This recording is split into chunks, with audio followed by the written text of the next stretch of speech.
Eu estou em Brasília BRICS, que é uma sensação paralela de estar em Moscou BRICS. E breve, espero, Beijing BRICS. Mas é impressionante. Hoje eu subi no teto do meu hotel, olhei em volta e falei, onde eu estou? Estou em Astana, na Ásia Central, são as steppes em volta. Não, eu sei. E é incrível, porque eu falo a língua. Essa é a diferença cultural. Então, é difícil explicar a vida de um nômade, porque eu sou um nômade brasileiro, mas eu circulo entre culturas que eu conheço muito bem e culturas que eu ainda estou aprendendo, línguas que eu falo e línguas que eu não falo nenhuma, e sempre tem um background noise. Você pode estar num país onde você não fala a língua, você está sempre em suspensão, ou seja, você se concentra no absolutamente essencial. O que é uma sensação absolutamente extraordinária. É uma sensação a mais que me faz amar a Tailândia, porque eu nunca tive tempo de aprender tailandês. Eu entendo os sons, mas eu sou incapaz de armar uma frase. Então, para mim, lá na Tailândia tem sempre aquele som de fundo e que me leva a ir ainda mais fundo da realidade em volta.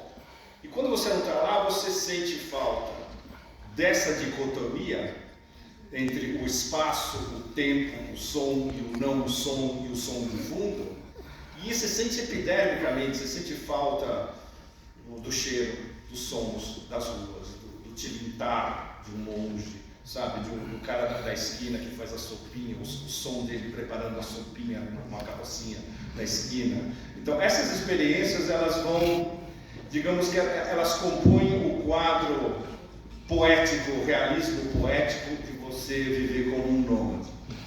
E, bom, eu sempre fui atraído por desertos e montanhas também, né? Eu me sinto muito bem no deserto, não é à toa que eu gosto de regiões na Eurásia e na Ásia Central, que são basicamente desérticas. E algumas dessas regiões desérticas também, em sua história, foram alguns dos principais centros de cultura e civilização do mundo. Exemplo, Bukhara, no Uzbequistão, ou o interior da Anatólia, ou os desertos do interior da Pérsia. Então, parece que eu estou falando de algo extremamente abstruso, né? Mas eu imagino que eu teria que passar para vocês um pouco dessa minha relação muito próxima com os extremos, seja na Sibéria ou no meio da Pérsia, por exemplo, e ao mesmo tempo eu sou um brasileiro. Eu vivi a primeira parte da minha vida no Brasil. Eu esqueci muito da língua, às vezes eu reclamo com o Leonardo, porque eu estou no meio de uma live e não consigo lembrar a palavra em português. É normal, né? E tudo isso para, digamos, seja uma espécie de improvisação e introdução para o tema principal, que é a mudança de paradigma que a gente está vivendo agora, que é absolutamente impensável até um ano atrás. Todos nós que fazemos análise independente de geopolítica no mundo, e nós somos poucos, os independentes são poucos, todos eles têm uma agenda. Os atlanticistas todos têm uma agenda muito clara. Os americanos imperiais, dependendo do silo de poder de onde eles vêm, que universidade eles estudaram, que tipo de emprego eles conseguiram, que think tank que os paga, especialmente que poderes por trás do think tank que os paga.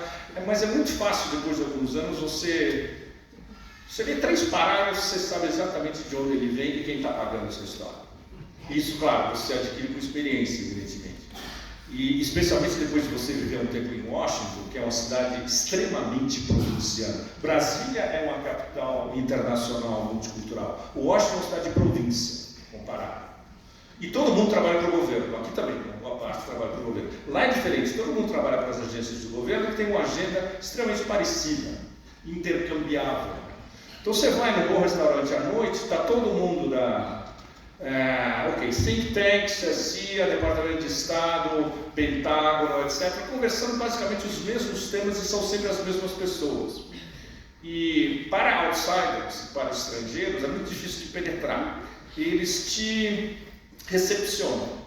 Mas se eles sabem que você é um outsider, no meu caso eu era um outsider, embora eu escrevesse na época, para um veículo que todos eles liam, que era o Asia Times em Hong Kong. A gente era pequeno, mas a gente tinha uma penetração enorme nos Estados Unidos desde o começo do 11 de setembro, porque a gente estava lá quando aconteceu o 11 de setembro. O Asia Times era um dos poucos que tinha jornalistas no Paquistão e no Afeganistão, um pouco antes do 11 de setembro e durante o 11 de setembro, nas primeiras semanas. Então, o nosso prestígio nos Estados Unidos estourou. A gente era um sitezinho pequenininho em Hong Kong. Pra vocês terem uma ideia, tinha 2 caras num palacete em Bangkok, uma pequena rede de correspondentes pelo Sudeste da Ásia, o meu amigo Salim, que era correspondente em Karachi, no sul do Paquistão, e eu, porque eu estava itinerando. Eu tinha proposto para eles: escuta, eu quero voltar ao Afeganistão, vocês topam? Ele falou: topa, mas você tem que pagar tudo. Eu falei: bom, fui, né? Investi. E por uma circunstância, história, misto de justiça poética e circunstância histórica e sorte, eu estava lá antes de tudo. Entrevistar o Massoud no Vale do Panjir, esperar dias por ter um avião da ONU para tirar a gente de lá, porque não tinha como sair. Eu chego em Peshawar com os meus amigos paquistaneses, porque eu não era americano, falaram: a gente tem um furo para você. E o furo deles era dizer basicamente que ia acontecer alguma coisa enorme envolvendo Osama Bin Laden, porque os americanos queriam raptar o Osama Bin Laden, que estava em Kandahar, no Afeganistão, e levar ele para os Estados Unidos. E o Musharraf, o presidente, disse: se eu fizer isso, eu tenho 150 milhões de pessoas na rua no dia seguinte, eu tenho uma guerra, não pode. Ele vetou. Isso foi 11 dias antes do 11 de setembro. Então você está lá num momento histórico desse que condicionou todo o milênio que a gente está vivendo. O milênio começou no dia 11 de setembro de 2001. Até lá não tinha acontecido absolutamente nada. Tinha o início da administração Bush, e na época a gente não sabia. A gente sabia que eles estavam querendo armar alguma coisa no Oriente Médio, não na confluência do sul da Ásia com a Ásia Central, que é o Afeganistão. Que é, durante os primeiros meses da administração Dick Cheney, na verdade, não era nem Bush, eles pegaram todos os mapas de petróleo do Iraque, falaram: ó, está tudo aqui, está tudo mapeado, vamos lá e vamos pegar tudo. É nosso, e é fácil. E era um programa que eles já tinham antes, porque esse era o programa dos neocons. Os neocons, quando eles estavam fora do poder, no fim dos anos 90, um pouco antes da desagregação total, pouco antes não, quando a Rússia já estava desagregada, e eles estavam pensando: ok, já conseguimos botar a Rússia no bolso, o que a gente faz agora? Queremos pegar o petróleo, a gente vai se transformar na nova OPEP. Que era a fala direta do Paul Wolfowitz, um dos gurus. Nós vamos invadir o Iraque e nós vamos ser a nova OPEP. Então a única preocupação que eles tinham era petróleo. E o que depois ficou qualificado como o famoso 7 países em 5 anos. Muitos de vocês devem saber o que eu estou falando. Foi quando ficou catalogado dentro do Pentágono que o ataque ia ser não só contra o Afeganistão, mas contra o Iraque, Síria, Líbia, culminando com o Irã.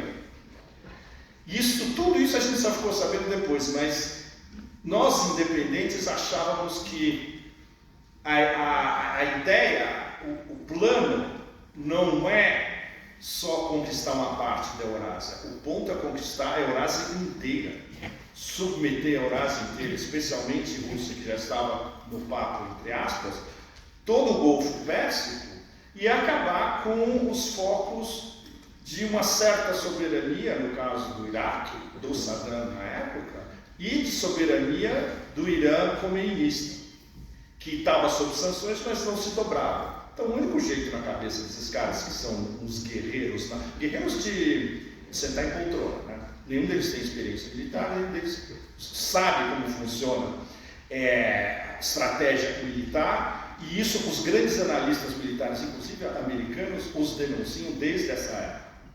Bom, aí veio o projeto 11 de setembro implementado. Na época também, nenhum de nós sabia que isso era um projeto. A gente desconfiava, porque ele já havia sido escrito e vendido entre os think tanks e vendido dentro da própria administração Bush, que era controlada pelos neocons, especialmente pelo Dick Cheney, que era conquistar toda essa faixa do mundo islâmico, que eles depois começaram a chamar de MENA, Middle East Northern Africa, do norte da África até o Oriente Médio. Eles queriam conquistar toda essa região, acabar com qualquer tipo de foco de soberania nessa região inteira, conquistar o petróleo e o gás de toda essa região e, evidentemente, o novo século americano, o século XXI. E isso já delimitado no início do século, em 2001. Bom, o projeto 11 de setembro, como a gente sabe, começou a dar errado dentro do Afeganistão logo nos primeiros meses. Vocês devem lembrar, por exemplo, que na época o Donald Rumsfeld falava: não tem mais nada para bombardear no Afeganistão. Literalmente, ele falava isso toda semana, quando ele estava no Pentágono. Porque eles já estavam preparando, isso também, a gente só soube depois, eles já estavam preparando o Iraque. A preparação do Iraque começou uma semana depois do início do projeto 11 de setembro. E, respectivamente, do que foi o 11 de setembro até hoje, ninguém sabe a verdadeira história do 11 de setembro em detalhes. Tem N suposições, N cenários plausíveis. A única coisa que a gente pode dizer com uma certa margem de segurança é que tudo isso foi planificado. Quem executou, como e quem ordenou e quem lucrou, sabemos muito bem. Mas o funcionamento todo do projeto, extremamente sofisticado, planificado e executado depois com uma mínima margem de erro, como a gente lembra, estava dando tudo certo do ponto de vista do Império e da preservação do Império e da Constituição do novo século americano. O erro fatal, que é o erro fatal que é sempre, do ponto de vista imperial, essa mistura de ignorância e arrogância, e na verdade de hubris grega, foi: ok, vamos para o Iraque. Eles começaram a perder o século americano no momento que eles decidiram ir para o Iraque. Do jeito que foi, e eles pensando que uma nova guerra do Golfo, semelhante à primeira, a 91, ia ser tão fácil contra a primeira. Ia ter, vocês lembram que na primeira teve a famosa autoestrada da morte, que era o exército de Saddam que estava se retraindo, e eles foram bombardeados pelo alto. Foi uma carnificina completamente absurda. Isso foi a grande imagem da Primeira Guerra. Eles já sabem que a segunda ia ser a mesma coisa. Bom, a guerra deles no Iraque começou a desmoronar na primeira semana. Eu lembro exatamente que eu estava lá e eu fui na primeira passeata cruzando Bagdá de um bairro xiita para um bairro sunita, com xiitas e sunitas na mesma passeata, e o grito de guerra qual era? Down with the USA. Aí você já viu na sua frente e falou: a gente já sabe o que vai acontecer depois. Foi o que aconteceu. Os americanos, de repente, eles tiveram que lutar contra duas guerrilhas separadas, com duas agendas diversas, mas ambas nacionalistas. Havia uma guerrilha sunita super barra pesada no Triângulo da Morte, Bagdá, Ramadi e Fallujah, e uma outra guerrilha xiita, legitimada pelo líder religioso iraquiano xiita, o Al-Sistani, em Najaf.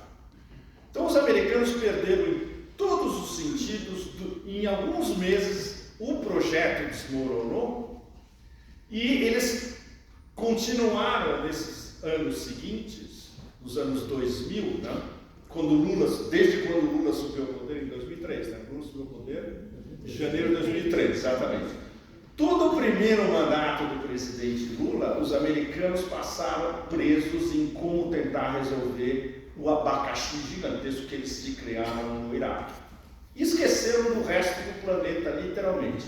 Segundo o erro fatal, você não pode esquecer quando você tem as duas grandes potências euroasiáticas se reconstruindo, China e Rússia. Foi exatamente o que aconteceu nos anos 2000.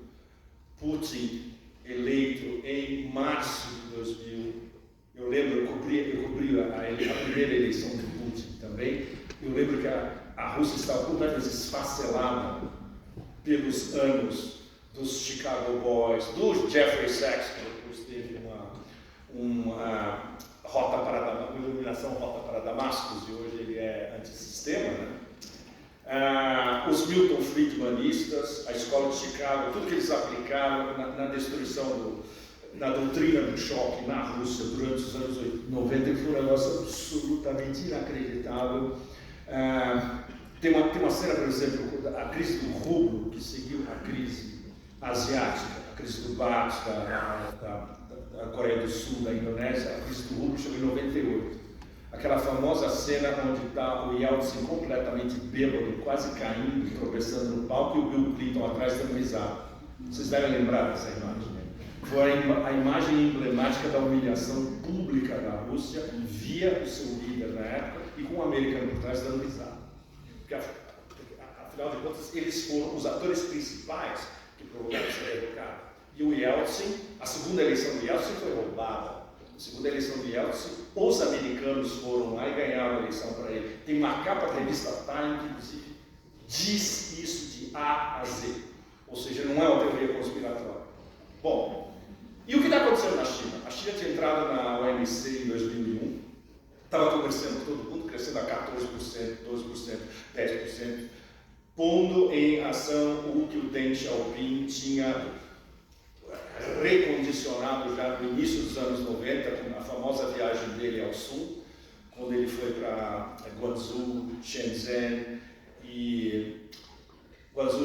Dongguan, toda aquela região próxima de Hong Kong, e ele falou, bom, agora a gente vai dar o jato final para virar grande potência. Hong Kong voltou em 97, Macau voltou em 99, falta só o Taiwan, que era um projeto segundo o Deng, que tem até 2049 para votar, não é amanhã. Então o que os americanos estão querendo criar agora, que é uma guerra de Taiwan, é um negócio completamente absurdo. Os chineses nunca pensaram numa reunificação forçada de Taiwan. Eles sabiam que isso poderia ser um processo a longo prazo, e o que o Deng falava que era um país, dois sistemas, um país, três sistemas. Por que não? Hong Kong ainda é um dois sistemas, que está sendo lentamente assambarcado para... Hong Kong hoje é uma cidade chinesa, que não era há 25 anos atrás. Nós que estávamos lá na época, lembramos muito bem da Hong Kong colonial, 95, 96, 97. Hoje não, Hong Kong é uma grande cidade chinesa como Xangai ou Guangzhou, não tem muita diferença mais. E os expats que ainda trabalham, europeus, americanos, etc., que ainda trabalham em Hong Kong, eles estão lá porque sabem que vai ser uma grande cidade chinesa do futuro. Não vai ser um entreposto ocidental incrustado no sul da China. Isso acabou e não vai voltar nunca mais. Bom, então a gente vê esses dois processos paralelos que, digamos que essa fosse a oposição subterrânea e invisível ao projeto 11 de setembro. A reconstituição da Rússia, conduzida pelo Putin e pelos, como a gente chama, Silovik, né? O pessoal de segurança, inteligência, que hoje, por exemplo, representado pelo Patrushev, o secretário do Conselho de Segurança Nacional. E, claro, algo muito importante, que isso apenas os analistas militares russos sabem, por informação interna, e um cara como o nosso amigo Andrei Martyanov, que é o melhor analista ex-soviético, ele nasceu em Baku. Na verdade, tecnicamente, ele é um azerbaijano, ele nasceu no Azerbaijão, mas ele mora no oeste dos Estados Unidos há muito tempo e ele trabalha nos Estados Unidos há 30 anos, pelo menos. Veio uma ordem direta da liderança do Silov que fala: nós temos que modernizar as nossas forças armadas, mas em tempo absolutamente recorde, incluindo todos aqueles projetos que a gente tinha, que estavam mais ou menos colocados a escanteio de defesa antiaérea. Temos que montar o melhor sistema de defesa antiaérea do mundo. E isso é que levou aos S-300, S-400, o S-500, que já foi testado, o S-550, que já foi testado, o S-600, que já foi desenhado e vai começar a ser testado. E os mísseis hipersônicos, que é uma coisa que o Martyanov me disse alguns meses atrás, você sabia que a base da pesquisa matemática e física para os mísseis hipersônicos começou nos anos 70? Eles já estavam à frente dos americanos em pesquisa de ponta militar aplicada há 40, 50 anos atrás. Ou seja, isso você não faz de um dia para o outro. Por exemplo, os americanos estão tentando fazer um míssil hipersônico que cai no meio do teste, porque eles não têm o know-how suficiente. Eles não têm mais os nazis resgatados que foram para a NASA depois do nosso programa. Eles não têm mais quem roubar que tem uma cabeça matemática e física. E as melhores cabeças matemáticas e físicas estão exatamente onde? Bom, então esse foi o processo nos anos 2000. Aí aconteceu uma coisa super importante em 2007. O que foi? Vladimir Putin vai para a conferência de Munique e faz um discurso absolutamente arrasador, dizendo: olha, esse free lunch, esse almoço livre de vocês aí do mundo unipolar, tem gente que não está de acordo. Nós, por exemplo. Deu o branco absoluto. Estava toda a elite europeia sentada lá em Munique e falou: o que é desse cara? O presidente está destruído. A gente ajudou a destruir. Ele vem aqui e fala que vai ter que mudar as regras do jogo. Foi desse momento em diante que Vladimir Putin se converteu no novo Hitler. Aos poucos. Até ultimamente agora virou o novo Hitler em tudo. Né? Mas na época, ok. Saddam, Khomeini, os caras viram: não, o perigo é esse cara. Vamos ficar de olho nele. Tudo que ele está falando que seja possível uma união geoeconômica e geopolítica da Rússia com o Ocidente, a gente vai dizer não. Foi esse mesmo discurso onde ele falou algo que é ainda mais importante. A segunda parte do discurso, o segundo vetor do discurso dele. Por que a gente não faz uma área de livre comércio de Lisboa a Vladivostok? O que é isso hoje? São as novas rotas da seda. É a integração da Eurásia. E ele falou isso antes de todo mundo em 2007. Quem prestou atenção? Os nossos amigos em Pequim. Então, o que fez o Ministério do Comércio chinês? Eles estudaram esse negócio e falaram: opa, de repente vamos fazer a mesma coisa? Vai ser de Xangai a Madrid, em vez de Lisboa a Vladivostok. Foi o embrião da ideia das novas rotas da seda, que é um projeto que vem do Ministério do Comércio. Não foi Xi Jinping que um dia acordou e teve: vou fazer um revival da dinastia Tang. Não é assim que funciona. Na China, tudo isso é muito bem planejado. Os caras ficam 3, 4, 5 anos, fazem um relatório, aí o relatório um dia chega na mesa do Xi Jinping.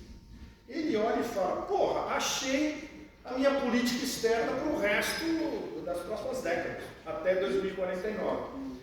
Então, as novas rotas da seda não são só um projeto geoeconômico, elas são um projeto geopolítico porque elas usam a história milenar, não só da China, mas das interações comerciais das diferentes rotas da seda, desde 200, 300 a.C. até 1500, 1600 e pouco, digamos.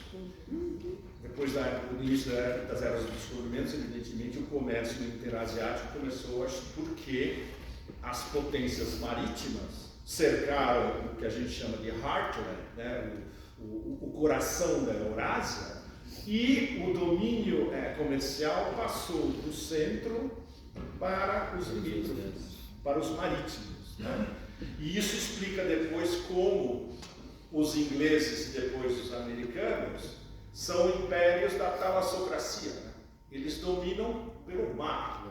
E o interior, o heartland, a Ásia Central desapareceu não, digamos, ficou oculta pela história durante uns 3, 4 séculos. Ainda durante a União Soviética eles literalmente desapareceram, eles apenas forneciam matérias-primas para a União Soviética, por exemplo, o algodão do Uzbequistão, por exemplo. E a China, claro, tem o século da humilhação, que é um negócio que nunca a China vai esquecer, especialmente a liderança do Partido Comunista. Um dos polos fundadores da ideologia do Partido Comunista, jamais nós vamos permitir uma repetição do século de humilhação, da gente ser humilhado por uma potência europeia e depois por uma potência asiática, os japoneses. Jamais vai acontecer isso. Então, isso é o motor que move todas as grandes decisões chinesas. E os russos é bem mais complicado. Teve uma cena no Fórum de São Petersburgo a semana passada, absolutamente incrível. Foi a primeira vez que aconteceu nas últimas décadas. É uma ilha artificial onde tem o Fórum de São Petersburgo, né, com um monte de instalações novíssimas, etc. E tal. Pela primeira vez eles colocaram as 3 bandeiras que simbolizam a história da Rússia. A bandeira imperial, a bandeira da Revolução de 1917 e a bandeira da Rússia, da Federação Russa, desde o final da União Soviética. São 3 mastros gigantescos colocados lado a lado, os 3, ou seja, eles têm a consciência histórica e civilizacional que isso foi uma sequência. Não houve uma ruptura na história russa. Tudo isso é a Rússia. O Império Tsarista, a União Soviética e essa Federação Russa hoje que, segundo não só Putin, não só o Conselho de Segurança Nacional, mas a maioria da população interpreta como uma guerra civilizacional entre a civilização russa e uma civilização europeia que perdeu o rumo. Não é uma guerra da Rússia contra a Europa, é uma guerra da Rússia contra uma elite que tomou conta dessa Europa codificada em torno da União Europeia, que é uma organização basicamente artificial, que não respeita os direitos dos cidadãos europeus, respeita o direito de uma elite corporativa que atua nos países membros e, em grande parte, essa elite atlanticista, ela basicamente reproduz um sistema de dominação exterior, que vem de Washington. Ou seja, resumindo ao máximo como funciona. As ordens vêm de Washington, não de uma Washington monolítica. Washington funciona em camadas, em silos, e eles se entrechocam. O silo que predomina hoje são esses psicóticos neocons neoliberais, ou a gente pode dizer esse totalitarismo neoliberal, é uma expressão do meu amigo Alastair Crooke, que é um dos melhores analistas geopolíticos do mundo. Ex-MI6, hoje independente, ele é fora, ex-diplomata. Trabalhava com Tony Blair no quarteto. Ele me contou histórias de horror de como era trabalhar com Tony Blair, vocês imaginam. Bom, então, esse totalitarismo neoliberal, que é a ideologia da União Europeia e da Comissão Europeia, isso foi forjado entre essas elites atlanticistas e entre os caras que realmente mandam essa elite atlanticista, que vocês não vão ver em lugar nenhum. Eles vão no Bilderberg, eles nem vão a Davos, eles mandam os emissários, os mensageiros para Davos. Isso é resolvido em clubes privados, em reuniões privadas, que são as grandes famílias que controlam não só os Estados Unidos, algumas do Canadá, e os atlanticistas europeus. Mais uma vez, isso também não é teoria conspiracionista, é assim que funciona mesmo. E quando tem um vazador que conhece esses caras por dentro, ele passa essas informações para nós independentes com nomes. E ele fala, olha, você não pode dizer quem é, você não pode dar uma lista de nomes, você sabe o que vai acontecer com você no dia seguinte. Mas a gente sabe quem esses caras são, quem essas famílias são. A gente sabe quais são algumas das faces mais visíveis dessa elite. Exemplo, a BlackRock. BlackRock controla entre 8,5 e 9 trilhões de dólares de ativos no mundo inteiro. Quem é o maior acionista? Eles são acionistas de todo mundo. Você pensa em ExxonMobil, General Motors, né? BlackRock é acionista. Quem são os principais acionistas da BlackRock? É a Vanguard. A Vanguard também é um fundo de investimentos multitrilionário. Quem são os acionistas da Vanguard? Ninguém sabe, é segredo. Então a gente pode extrapolar e ver quais são as principais famílias. Se você tem um mínimo de história das grandes famílias financeiras americanas e europeias, você pode mais ou menos montar o quebra-cabeça. Esses são os caras que controlam e esses caras que ditam a agenda. E a agenda vai parar, por exemplo, onde? Em Davos. O Great Reset, por exemplo. São esses caras que inventaram o Great Reset. Tem alguns dos proponentes, a gente vê pelos absurdos que eles falam ao vivo, são produzidos. O Klaus Schwab, que é uma invenção dos Rockefeller, que dirige Davos. O príncipe, não, o rei Charles, que conseguiu seu primeiro emprego na vida recentemente, é um dos proponentes diretos de toda a agenda do Great Reset. Então, isso coloca mais ou menos para vocês quem está por trás dessa história toda, o que eles querem. Então, na hora que surge Vladimir Putin e o Estado russo como um adversário, eles voltam para o plano A, que sempre foi o mesmo, na verdade, desde Napoleão. Né? Napoleão tentou, Hitler tentou, etc. e tal, e agora os neonazis, e agora os americanos usando os neonazis na Ucrânia estão tentando. É sempre a mesma história.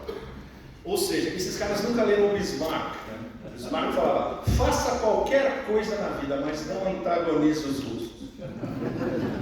Não aprenderam e não vão aprender. Camiseta?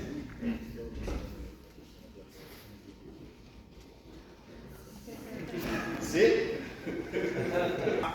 Guerra civilizacional que está se desenvolvendo nas estepes de Novorossia ou Donbass, uma guerra de procuração entre o Império e não apenas a Rússia. Essa é uma guerra em 3 níveis.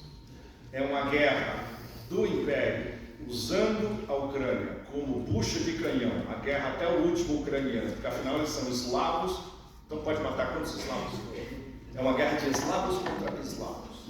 Os assessores, os condutores da guerra são atlanticistas.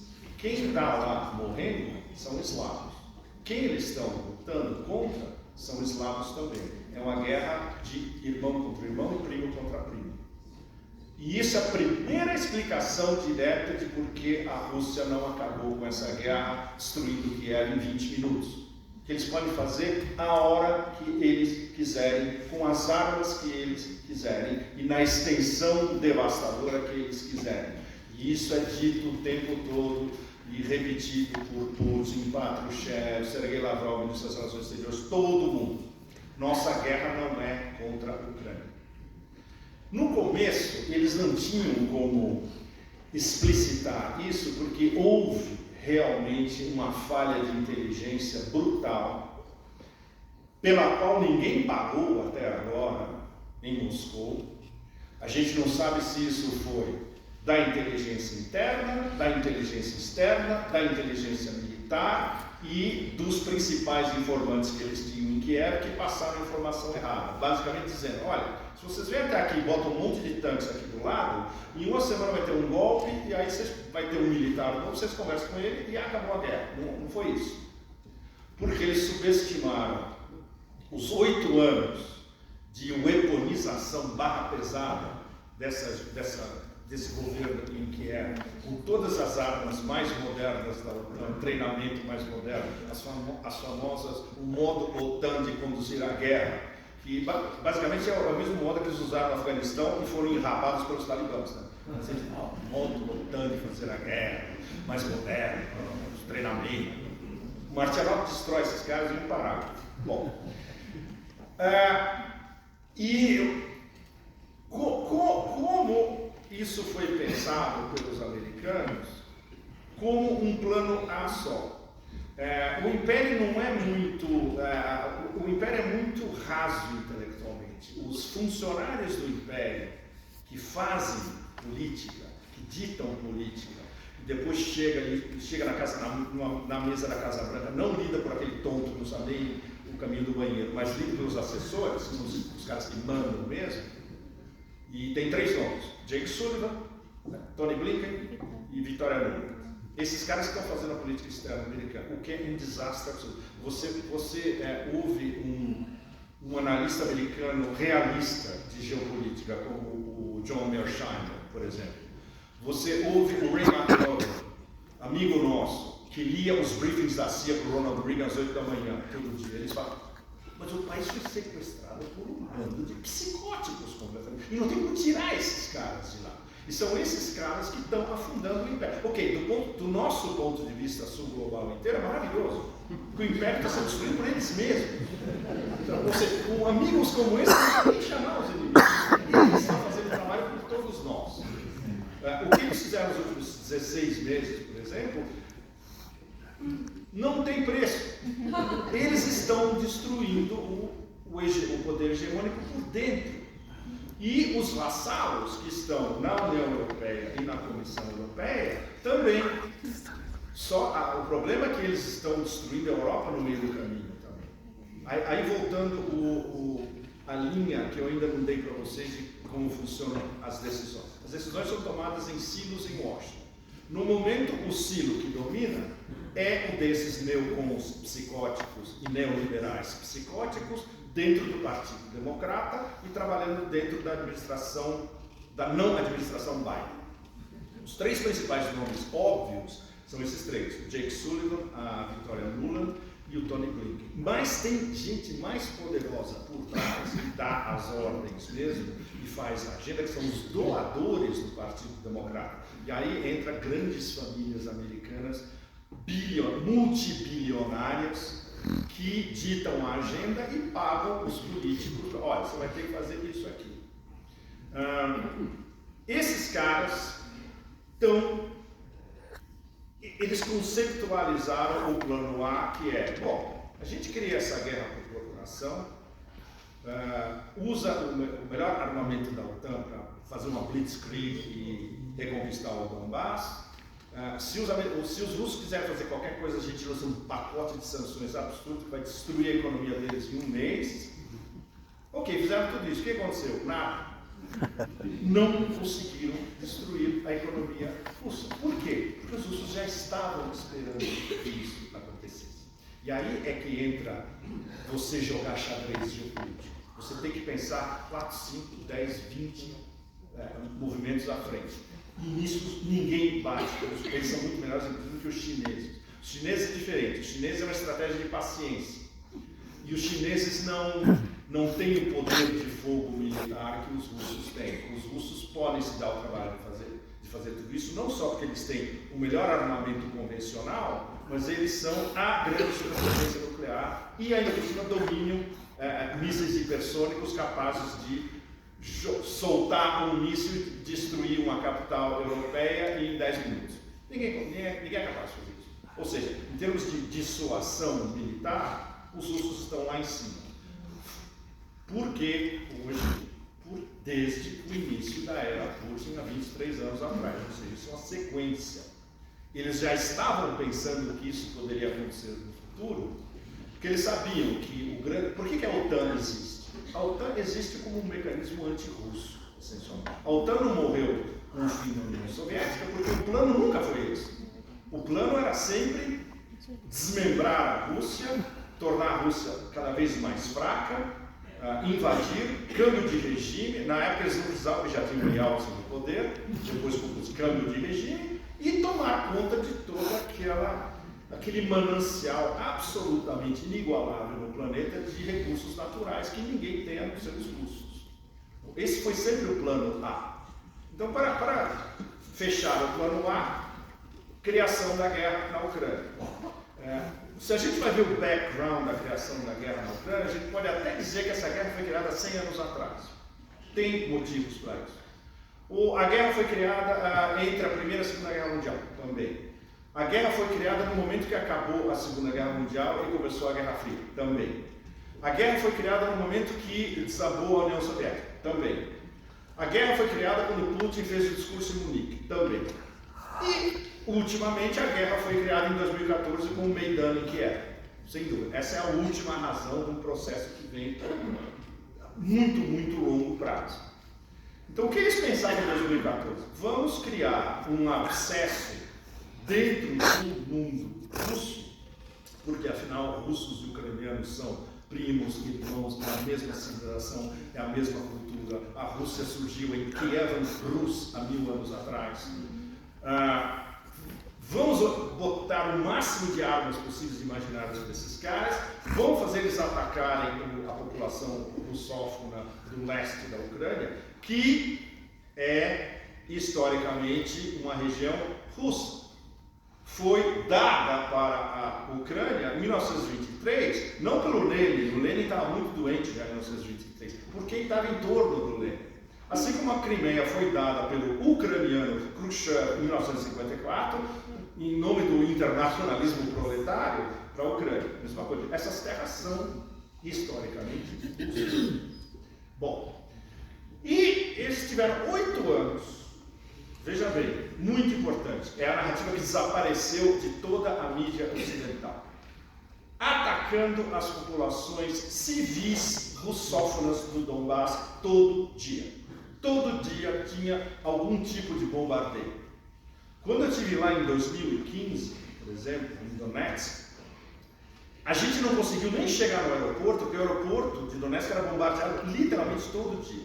A gente foi a um bairro que fica a uns 7, 8 quilômetros do aeroporto, e a gente teve que sair correndo porque estava tendo um bombardeio e estava... Todo esse bairro, os prédios, você via resquícios dos prédios atacados por russos. Todos. Eu fiz várias fotos disso na época, inclusive. E depois todos nós fomos proscritos e a gente está na lista negra dos ucranianos porque nós visitamos Donbass. Ou seja, se você é um jornalista independente do Donbass, você entra na lista de... Eles podem te matar se eles quiserem. A gente está numa lista negra e pode ser assassinado. Bom, então eles tiveram 8 anos para fazer isso e até que culminou no final de 2021, onde aconteceram 2 coisas muito importantes. A primeira, a mais importante de todas. Os russos mandaram uma carta para o Pentágono, seríssima, com uma cópia para a OTAN em Bruxelas, dizendo, olha, vamos sentar na mesma mesa e vamos discutir um sistema de segurança convencional e nuclear que satisfaça todo mundo. Vocês na Europa do Oeste, a Europa do Leste inteira, o espaço pós-soviético e nós russos.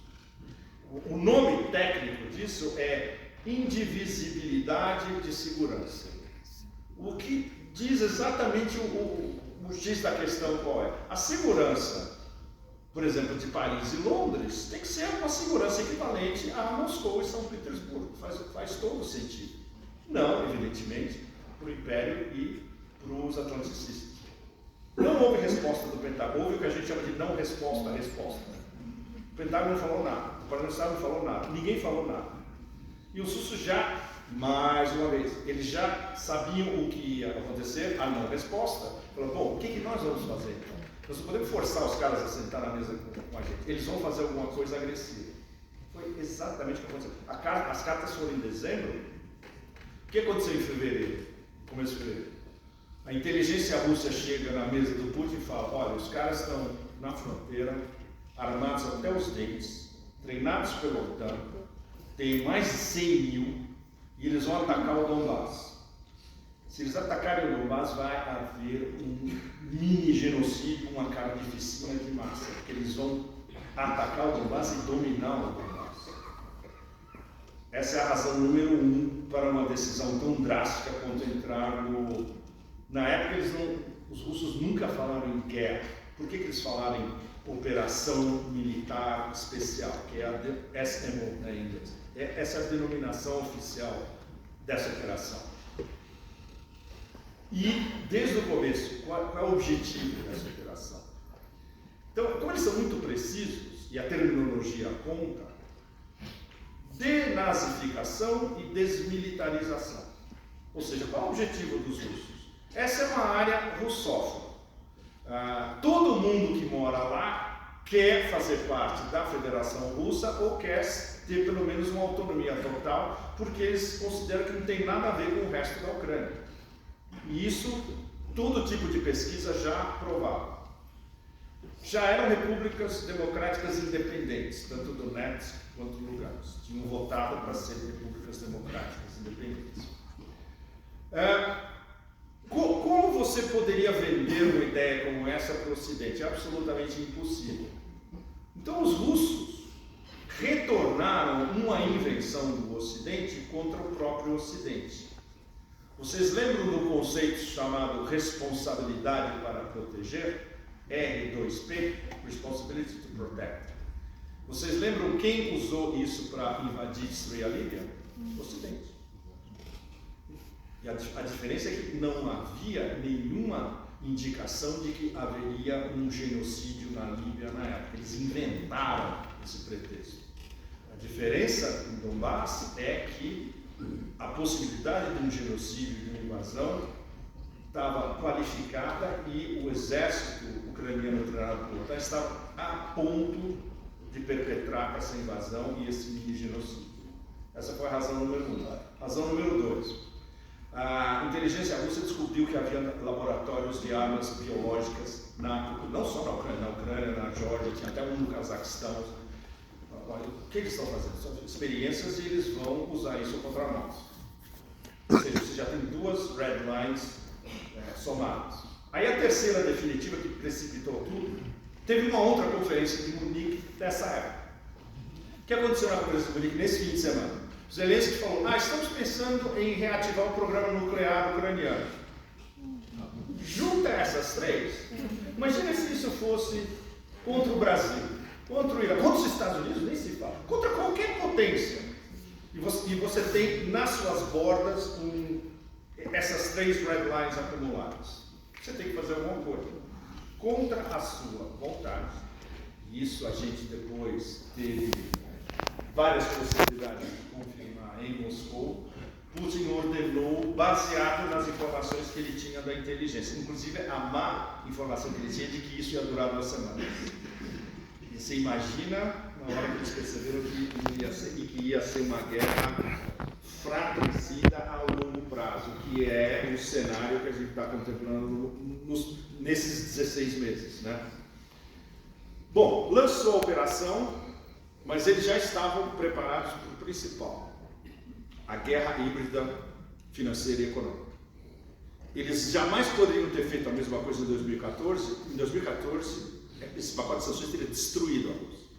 Mas a Rússia estava suficientemente forte, 8 anos depois, para sustentar tudo isso. Eles já estavam com um programa de substituição de importações em diversas áreas, por exemplo, em agricultura. Eles sabiam que eles contariam com não um apoio explícito, mas pela Eurásia e em diversas áreas da Ásia, por exemplo, o caso da Índia, que é fundamental, ia haver uma neutralidade à la brasileira, né, com swing, ou seja, vamos aproveitar para os nossos benefícios. O que os indianos fizeram? Opa, vamos comprar um bulto de petróleo barato, que é exatamente o que eles estão fazendo. E eles sabiam que no sul global, a reação que foi completamente brutal dos americanos e dos ocidentais ia gerar um blowback, como gerou. O que explica hoje porque 88% do planeta, ou seja, o sul global praticamente inteiro, ou é neutro, ou posa de neutro, ou se aproveita dos interstícios, ou simplesmente não aderiu às sanções contra a Rússia. Ou seja, eles venceram uma guerra diplomática a nível global. O Ocidente perdeu o sul global. Isso é o grande X da questão da mudança de paradigma hoje. Você vê o teoricamente invencível Ocidente lançando uma guerra híbrida contra uma grande potência nuclear, achando que se eles lançam uma guerra híbrida, uma guerra financeira, eles vão dobrar esses caras em um mês, e eles perdem a aposta. E o sul global inteiro está vendo como eles perderam e como eles perderiam outras, como eles já haviam perdido a aposta contra o Irã. E isso é que é o mais extraordinário conceitualmente, que é a questão da soberania. Se você tem um poder soberano que se afirma, mesmo contra um poder hegemônico teoricamente invencível, ninguém te bate. Cuba resiste até hoje. O Irã está resistindo há 40 anos. E agora o símbolo da resistência global é a Rússia. Então, essa vitória diplomática russa não tem preço, porque é por causa dessa vitória que a gente está vivendo um câmbio de paradigma. A gente achava antes que o câmbio de paradigma ia acontecer talvez daqui a 30, 40, 50 anos, no meio do século. Não, ele já está rolando agora. E aí entra todo aquele manancial de acrônimos que vocês já devem estar familiarizados, incluindo os BRICS, evidentemente. Belt and Road Initiative, as novas rotas da seda chinesa, BRI. Os BRICS, que vão virar BRICS Plus. Tem uma fila até de marcianos venusianos que devem entrar no BRICS agora. Clube BRICS Clube BRICS, né? A Organização de Cooperação de Xangai, onde esse mês, agora, o Irã vira um membro permanente, depois de um longo processo, e é uma das organizações multilaterais mais importantes do mundo, porque você tem na mesma mesa, e vai ter uma cúpula em Nova Delhi, em julho, Rússia, China, Irã, Rússia, China, Índia, Paquistão e Irã na mesma mesa, mais os da Ásia Central, ou seja, é o grosso da Eurásia. Dos importantes só falta a Turquia, e aí a gente entra numa conversa ainda mais maluca, que é o Erdogan fazendo swing o tempo todo, e ele vai continuar fazendo, agora foi reeleito. A diferença é que ele agora vai se aproximar cada vez mais rapidamente da Eurásia, e a relação dele com os Estados Unidos com a OTAN, falar: o que vocês querem de mim? Ah, não sei, vou pensar. Talvez eu dê uma resposta, talvez não. É assim que o Erdogan joga geopolítica. É um mestre em jogar geopolítica, irrespectivamente da demência, da loucura dele, da destruição da economia turca, são outros assuntos. Mas geopoliticamente ele é um mestre em fazer o balanço. Então, BRICS Plus, Novas Rotas da Seda, Organização de Cooperação de Xangai, União Econômica Euroasiática. O que estão fazendo nesses dias? O Irã vai fazer um acordo de livre comércio com a União Econômica Euroasiática, que é Rússia, Cazaquistão, a Bielorrússia, Quirguistão e Armênia. Tem acordos de livre comércio com um monte de gente, Vietnã inclusive. Vão fazer com Bangladesh, ou seja, todas essas organizações estão se expandindo em paralelo, interconectadas e com uma agenda, a grande agenda é a mesma para todos, dos BRICS também, ainda mais dos BRICS expandidos. Por exemplo, todos que estão para entrar nos BRICS, tem dois absolutamente fundamentais, que são duas potências energéticas, o Irã e a Arábia Saudita. Então a gente breve pode ter um BRICS. E esse BRICS pode ser um grande problema para o Brasil em termos da influência do Brasil dentro dos BRICS. E isso é algo que deveria ficar muito claro para a diplomacia brasileira. Se a diplomacia brasileira não se coloca diretamente ao ponto, no sentido de que nós somos um dos líderes dos BRICS, que o Brasil é um dos líderes dos BRICS, e a nossa agenda de integração do Sul global predomina sobre qualquer outro, inclusive predomina sobre pressões externas do poder hegemônico em cima do Brasil. Todos vocês sabem melhor do que eu, que no momento são cada vez mais barra pesada. Se isso não acontecer, o papel do Brasil dentro dos BRICS vai afundar, e quem vai subir? Irã e Arábia Saudita, por duas razões fundamentais. Quem controla o mercado de energia hoje no mundo é a OPEP Plus, não é a OPEP comum, como a gente conhecia até hoje. Quem manda na OPEP Plus? Rússia e Arábia Saudita. A relação, inclusive pessoal, do Putin com o Mohammed bin Salman é a la hi-fi. Eles são amiguinhos. ou seja, todas as decisões importantes do mercado energético passam por eles dois. E Rússia e Irã têm uma relação estratégica ao mesmo nível da relação estratégica Rússia-China. Ou seja, eles já estão imbricados entre eles nessa agenda sul-global, integração euroasiática e multipolaridade, e pressões do Império em cima deles. Bom, do Irã, como vocês sabem, nunca funcionou. E a Arábia Saudita, basicamente, o Mohammed bin Salman falou: ó, para vocês. Foi isso que ele fez. Foi exatamente isso que ele fez. Especialmente porque Claro, isso irrespectivo de juízo de valor. Ele tinha uma relação com a administração Trump via o Jared Kushner. Eles trocavam um WhatsApp, o Jared Kushner e o MBS. Mas o MBS estava vendo que não ia rolar nada, os americanos não iam investir na Arábia Saudita, não iam ajudar a Arábia Saudita em nada. Quando mudou o governo e entraram os psicóticos neocons em torno de Biden, imediatamente o MBS percebeu que ia ser um inimigo mortal. E ele falou, o que eu quero alinhar ao meu país? O plano dele é modernizar a Arábia Saudita. Eu sei, é um negócio cosmicamente complicado.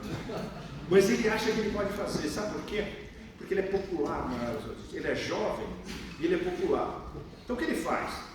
As garotas podem dirigir SUV, pode se maquiar, pode até tirar o véu em certas ocasiões, sabe? Pode escutar rock, pode ir para disco. Teve um amigo nosso que falou, ele é super fã de disco. E ele é hiper popular entre a garotada da Arábia Saudita, ou seja, as novas gerações. Então ele quer transformar a Arábia Saudita numa espécie de Dubai em esteroides. Como vocês sabem, Dubai é a capital mundial de todo tipo de mutretas, lavagem de dinheiro, discos, etc. Bom, e vai dar certo quando ele tem apoio popular. E eu falo, bom, e além de tudo, ele está reorganizando a economia para não depender só de petróleo e quer transformar a Arábia Saudita numa meca de turismo. Olha, se a gente falasse um negócio desse há um ano atrás, era loucura. Ele quer transformar, ele entendeu o que os Emirados Árabes fizeram, transformaram basicamente um buraco numa meca de turismo, de investimento, de high-tech, de information technology, etc. Opa, já estou me cortando. Okay. 10 minutos? Eu nem comecei ainda. Isso é introdução.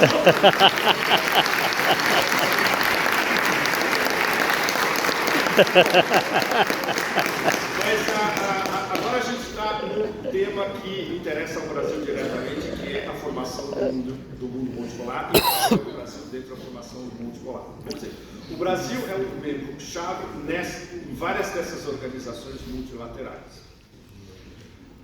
Qual o caminho principal de todas elas, em termos de como passar ao largo, pelo menos, ou começar a minar o poder do império?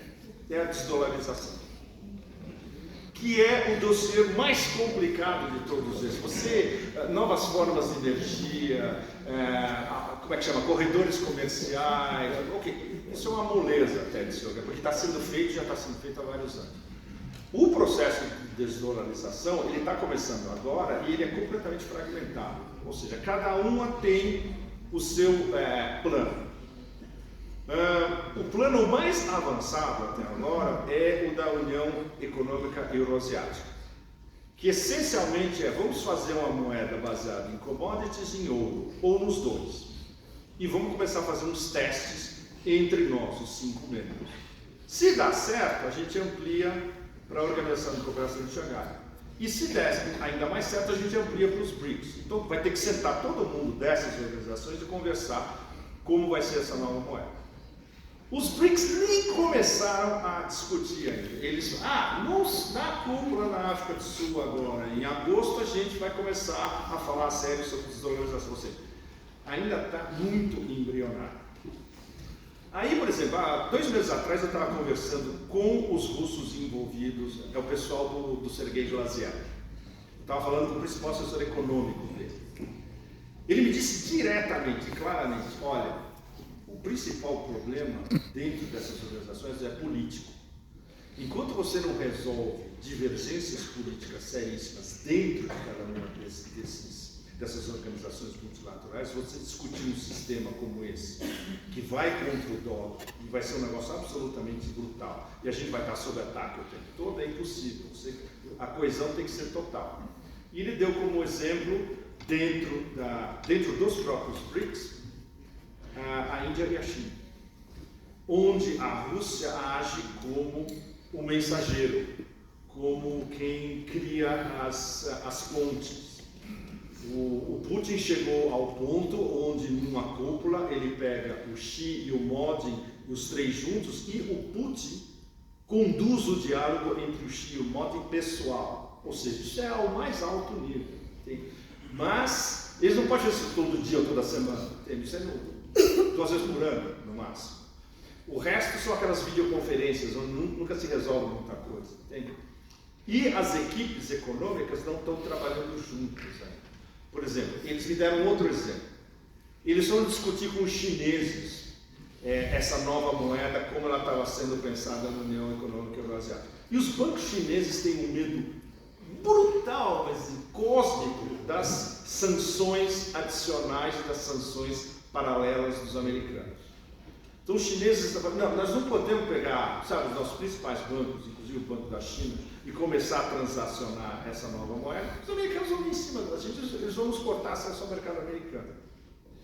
Então você tem que planejar a curto, médio e longo prazo como se desvincular do sistema financeiro internacional, como ele é controlado pelos americanos fundamentalmente e pelos atlanticistas, ao mesmo tempo que você vai expandindo a sua moeda. Ou seja, é de uma complexidade interestelar, na verdade. Mas já começou.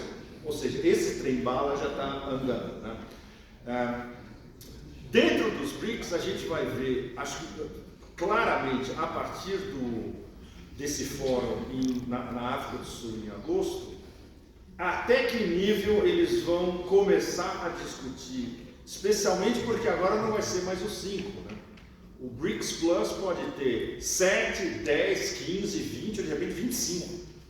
E você botar, por exemplo, a América Latina, o Sudeste da Ásia, o Sul da Ásia, todos discutindo na mesma mesa, isso é muito complexo. As realidades nacionais e regionais é uma disparidade extrema. Por exemplo, no novo banco dos BRICS, o presidente Dilma é a presidente, o Zimbábue vai entrar, Bangladesh vai entrar. Ou seja, as realidades de Zimbábue, Bangladesh, Uruguai são completamente diferentes dos grandes, né? Inclusive da nossa. Então, esse é um enorme problema prático e técnico a ser, bom, vai ser resolvido porque já está andando. E os poucos principais grandes analistas americanos, eles entenderam para onde está indo o jogo já no fim do ano passado. O melhor exemplo é um cara que eu cito sempre no meu trabalho, que é o Zoltan Pozsar, que era um analista estratégico da Credit Suisse. Coitado, agora está desempregado, o Credit Suisse, como vocês sabem, faliu e foi assambarcado. Inclusive, eu já lancei a ideia da presidente Dilma telefonar para o Zoltan Pozsar e falar, você não quer ser nosso assessor econômico especial? Eu acho que isso seria porque ele entende tudo do sistema financeiro internacional, ele entende o império por dentro, ele entende o sistema bancário por dentro, e ele mesmo, no final de 2022, ele soltou 2 notas que vários de nós reproduzimos, e tem uma audiência absurda, especialmente nos mercados financeiros, onde ele falava que o futuro, ele chamou de BRICS, não, ele chamou de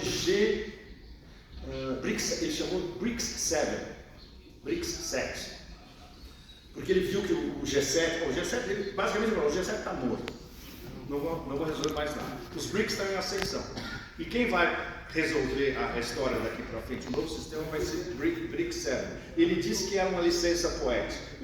Ele usou, ele mesmo disse na nota, isso é uma licença poética, em vez de G7 eu falei BRICS 7, mas vai ter mais do que 7, porque vão entrar vários outros dos BRICS nos próximos meses. Ele estava pensando na época na Argentina, os 3 que estavam na frente, né? Argentina, Irã e Argélia. E agora pode ser que na cúpula tenha pelo menos uns 7 ou 8 com possibilidade de entrar logo de cara, incluindo Emirados Árabes, Arábia Saudita e Turquia e Cazaquistão. São 4 países já de nível bastante desenvolvido. Então o Zoltan já estava falando dessa história antes dele perder o emprego, coitado. Mas ele já tinha percebido como ele lida com o mercado financeiro no mundo inteiro, ele vê as tendências na frente de todo mundo. E ele não é alinhado. Ele trabalhou para o Fed em Nova York, mas ele não é um cara ideologizado. E ele nunca quis notoriedade, sabe? Ele sempre ficava por trás, ele fazia notas para os assinantes do Credit Suisse, ele nunca quis posar que nem o Rubini, por exemplo, que adora posar como grande, ou o Paul Krugman, que escreve no New York Times, a mesma coisa. Não, ele é o anti-Paul Krugman. Paul Krugman é basicamente um agiógrafo do Império, é um cara que segue as linhas do que os caras que ditam o jogo, você vai ter que escrever isso. O Zoltan não, o Zoltan é mais ou menos independente. Então vocês veem que até no Ocidente já tem quem percebeu para onde o jogo estava andando há meses atrás. Agora é muito mais complicado, porque o melhor analista ocidental de economia que percebe por onde está indo é o Michael Hudson. O Michael Hudson ele gosta muito do Brasil, ele conhece o Brasil super bem. Ele é um dos poucos que consegue, não só ele fez todo o background para onde chegou o sistema financeiro internacional, o último livro dele é um negócio absolutamente brilhante, onde ele prova por A mais B, com as melhores fontes que vocês possam imaginar, clássicas, que o Ocidente, economicamente, é baseado em oligarquias que se aproveitam de crédito, que se enriquecem através de crédito. Creditor oligarchy, como ele coloca. E isso vem desde Grécia e Roma antiga. É um livro absolutamente brilhante. Esse deveria ser traduzido amanhã no Brasil. É fundamental para a gente ter todo o background de como a gente chegou agora. Ou seja, a raiz do neoliberalismo demente que a gente vive hoje, a gente vê na civilização ocidental de 2.500 anos atrás. E ele dá exemplos maravilhosos, por exemplo, o Aristóteles criticando a usura. Se você estudou os clássicos e você leu Aristóteles, está lá. Né? Mas ele é um dos poucos analistas econômicos que tem um background historiador também. Ou seja, se você não é multidisciplinar, você não vai entender como o Ocidente se desenvolveu. Ele é um dos poucos. Bom, americanos é praticamente o único. Né? Tem europeus que fazem isso, mas eles estão restritos dentro da academia. Né? Então não vazam. Bom, então isso para dizer, seria praticamente a conclusão do câmbio de paradigma onde a gente está agora. A diferença em relação, por exemplo, aos anos 50, no começo da Guerra Fria, vocês lembram que no fim dos anos 50 surgiu o movimento dos não alinhados. Em 55 em Bandung e depois a fundação oficial foi no começo dos anos 60, foi em 62, se não me engano. E a reação do Império, vocês lembram, contra o movimento dos anos... Chegou ao ponto de eles assassinarem líderes, diretamente. Câmbio de regime, revoluções coloridas, assassinato de líderes, golpes militares, etc. O grande inimigo do Império eram os não alinhados. Né? Não era nem a União Soviética. Eles viam que o perigo seria o Sul global, pós-colonial, se unindo numa agenda comum. Que essa era a ideia original dos não alinhados. Nehru, Suharto, aquela moçada toda, Ho Chi Minh. A diferença agora é que os não alinhados estão alinhados. E eles estão alinhados nessas organizações multilaterais superpostas e que conversam entre si. BRICS, União Econômica Euroasiática, Organização de Cooperação de Xangai, os 10 da ASEAN, Associação das Nações do Sudeste da Ásia, que fizeram algo alguns meses atrás que era absolutamente inimaginável até alguns meses atrás. Vamos comerciar com as nossas próprias moedas. Temos o baht, o ringgit, a rúpia. Por que a gente tem que passar pelo dólar? Vamos comerciar pelas nossas moedas. O presidente do Quênia, o Ruto, 1 ou 2 semanas atrás falou: vamos usar um sistema pan-africano de pagamento, chama PAPS. Sistema pan-africano de pagamento. Ou seja, todo mundo está começando a diversificar do dólar em relações bilaterais comerciais. Isso é o início do fim. Evidentemente que vai demorar muito do predomínio absoluto do dólar. Você diversifica as suas reservas, você comercia nas moedas locais, regionais. Breve você vai ter países de uma região comerciando com uma moeda de uma outra região. Os russos já apontaram um caminho onde você tem o Putin dizendo diretamente: eu acabei de autorizar comércio de empresas russas em yuan. Então não é só em rublos, é em yuan também. Tem essa internacionalização progressiva do yuan, que os chineses não querem que seja muito rápido, mas que eles sabem que é inelutável. Como é a maior potência econômica e comercial do mundo, evidentemente que a moeda deles vai ter que ter um valor, vai ter que ser conversível no mundo inteiro. Talvez muito mais rápido do que eles gostariam, mas que agora é um processo inelutável. Por que inelutável? Porque eles perceberam que o alvo da guerra híbrida e não tão híbrida do Império, o alvo definitivo são eles. Os russos são um caminho para chegar até eles. Por isso, é algo que eu falei há alguns minutos atrás, essa guerra é contra a Europa, contra a Rússia e contra a China. Porque é a versão mais curta. Contra a Europa é para desindustrializar a Alemanha, que é um processo já em andamento, e por extensão, a principal potência da União Europeia, o resto da União Europeia andando atrás. Cortar a relação comercial e energética da Alemanha com a Rússia. Bombardeio do Nord Stream 1 e 2.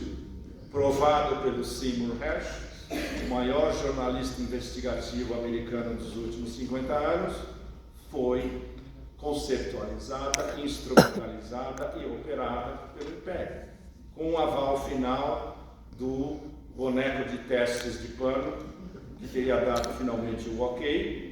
A primeira reunião de organização dessa operação foi o trio tóxico, Sullivan, Nuland, Blinken. E como Seymour Hersh soube disso? Bom, a gente sabe, como jornalista, a gente sabe como os old school fazem jornalismo, né, Leonardo? Ele ficou 3 meses no telefone, enchendo o saco de 40 caras diferentes, escreveu uma matéria. E ele mesmo disse depois, isso aqui é algo, não é tudo que eu sei.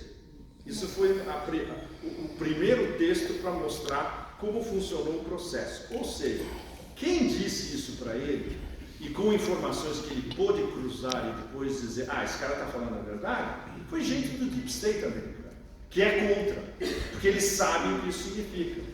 Além de ser um crime de guerra e um crime contra o meio ambiente, entre outras coisas, é um crime contra um aliado direto, no caso a Alemanha, é um crime contra a União Europeia inteira, é um crime contra o consórcio que controla o Nord Stream, que é um consórcio com várias companhias europeias, membros do consórcio, não só a Gazprom, e evidentemente tem silos de poder nos Estados Unidos que falam, mas isso é um suicídio absoluto, e vai chegar até gente e mais cedo ou mais tarde vão mostrar que fomos nós que fizemos. Tinha que ser um cara como o Seymour Hersh para provar. Bom, isso é a guerra contra a Europa. A guerra contra a Rússia a gente já sabe os motivos, que pode vir de 100 anos atrás, pode vir de Maidan em 2014. Câmbio de regime, vamos voltar à Rússia dos anos 90, vamos botar um Yeltsin redivivo e vamos tomar conta de todas aquelas reservas naturais. E é uma guerra contra a China por quê? Porque a Rússia tem uma parceria estratégica com a China e 2, pelo menos, dos corredores comerciais da China com a Europa passam pela Rússia. Um é a Transiberiana e outro é o corredor que sai na fronteira do Xinjiang, do oeste da China, com o Cazaquistão, depois vai para a Rússia também. No momento, eles não podem usar isso. Por isso que os chineses estão num frenesi de transferir esse fluxo comercial para os corredores, eles chamam de corredores do meio. São os que passam pela Ásia Central, Irã, Turquia e parte do Cáucaso, Azerbaijão também. Isso tudo faz parte das rotas da seda, que são 6 corredores pela Eurásia, mas a rota da seda marítima, que vai do Mar do Sul da China, Oceano Índico, etc. Esse, por enquanto, não é afetado, mas os chineses têm medo que mais cedo ou mais tarde, os americanos em desespero, por exemplo, eles fecham o Estreito de Malaca. Aí tudo da China que transita pelo Estreito de Malaca, a China pode ficar, ela vai depender do quê? Das entregas de energia que vão por terra. Por isso a importância dos gasodutos e oleodutos que vêm do Cazaquistão, do Turcomenistão e do Irã. Então essa é uma guerra em 3 partes. Contra a Europa, que os americanos estão vencendo no momento. Contra a Rússia, que eles estão perdendo. E contra a China, que eles também estão perdendo. E o que foi o encontro, do jeito que hoje eu vejo como o encontro mais importante do século? Eu qualifiquei como a nova Yalta, mas sem europeus. Xi e Putin em Moscou em março. Foi um negócio absolutamente, foi muito impressionante. No primeiro dia, eles tinham um encontro informal. O dia seguinte foi o dia onde eles fizeram um monte de negócios, né? O Xi chegou na segunda-feira, na terça. O Xi chegou na segunda-feira, logo depois do almoço. Ele chegou e foi direto para o Kremlin. Eles ficaram 6 horas e meia conversando. É um negócio praticamente inédito em termos de altíssimo nível de relações internacionais. E no último dia, quando ele se despedindo do Kremlin, aquela famosa frase que o microfone aberto pegou, a gente acha que os chineses deixaram aquele microfone aberto estrategicamente colocado, é o que faz mais sentido. Onde o Xi falou para o Putin: estamos vivendo, mudanças não vistas em 100 anos. Ou seja, isso te dá uma ideia do Sun Tzu, como funciona para os chineses. Eles já tinham previsto que isso ia acontecer, e eles organizaram essa solidificação da relação estratégica da Rússia com a China. Eles entenderam que eles são os próximos alvos dessa guerra do Império, como a guerra de procuração, usando a OTAN contra a Rússia. E eles falaram: bom, quem vai conduzir a formação do mundo multipolar? Somos nós. Então a responsabilidade histórica agora é nossa. Então isso que foi delimitado em Moscou em março. E isso, eu acho que mais ou menos fecha o círculo no sentido de que o processo de formação do mundo multipolar vai ser o desafio do século, sem dúvida, mas ele agora está direcionado, ele tem os mecanismos, ele tem as instituições multilaterais que estão funcionando em conjunto, e eles têm 2 líderes que são, fundamentalmente, é o X da questão, soberanos. Eles não vão se curvar ao império, seja qual for o império. E não só isso está funcionando, que a gente está vendo a desagregação do império dia a dia, à nossa frente. A gente está vivendo a desagregação do império em tempo real. Quem poderia imaginar 1, 2, 3 anos atrás que isso ia acontecer? E quais neocons na época do projeto 11 de setembro podiam imaginar que isso ia acontecer 20 anos depois? Olha lá, está acontecendo.